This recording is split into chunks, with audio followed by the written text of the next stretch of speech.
দেখছেন দর্পণ টিভি। কুয়েতে Bangladeshi senior citizen সর্বপ্রথম বাংলাদেশ সরকার কর্তৃক স্বীকৃত সিআইপি বাংলাদেশ বিজনেস কাউন্সিলের প্রাক্তন সভাপতি, ক্রীড়া ও সামাজিক ব্যক্তিত্ব, বিশিষ্ট ব্যবসায়ী মোহাম্মদ হোসেন সাহেবের বড় ছেলে জুবায়ের হোসেন ও তার পুত্রবধূ ইশরাত জাহানের বিবাহোত্তর সংবর্ধনা পার্টি অনুষ্ঠিত হয়। প্রবাস জীবনে ফেলে আসা প্রিয়জনকে মিস করেন যারা, সেই অনুভূতির কথাগুলো চিঠি আকারে লিখে ইমেইল করুন KSRM শেকড়ের টানে প্রবাসের চিঠি ক্যাম্পেইনে।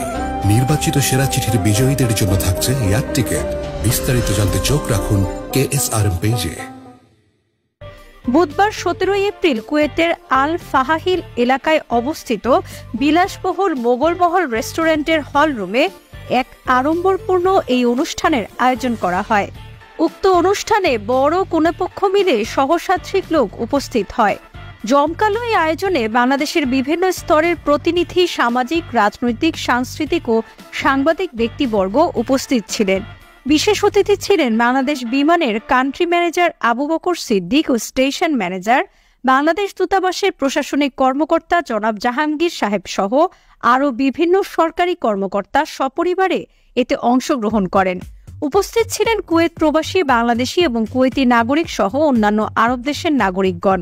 অতিথিদের মধ্যে আরও উপস্থিত ছিলেন বাংলাদেশ বিজনেস কাউন্সিলের প্রতিষ্ঠাতা সাধারণ সম্পাদক ও বর্তমান নির্বাচিত বাংলাদেশ বিজনেস কাউন্সিলের সহ সভাপতি জাফর আহমদ চৌধুরী এমকম, বিজনেস কাউন্সিলের প্রধান উপদেষ্টা জাহাঙ্গীর হোসেন পাটোয়ারি, বিশিষ্ট রাজনীতিক ফয়েজ কামাল, শাহনেওয়াজ নজরুল, মিঠুন সেলিম, কিং ফয়সাল এবং বাংলাদেশ কমিউনিটির বিভিন্ন স্তরের নেতৃবৃন্দ।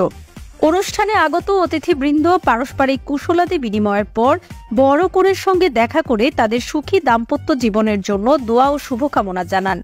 এই অনুষ্ঠানের আয়োজক মোহাম্মদ হোসেন সিআইপি আগত অতিথিদের সাথে কুশলাদি বিনিময় ও আপ্যায়নের তদারকি করেন এবং অনুষ্ঠানে অংশগ্রহণ করার জন্য তাদের প্রতি ধন্যবাদ ও কৃতজ্ঞতা প্রকাশ করেন।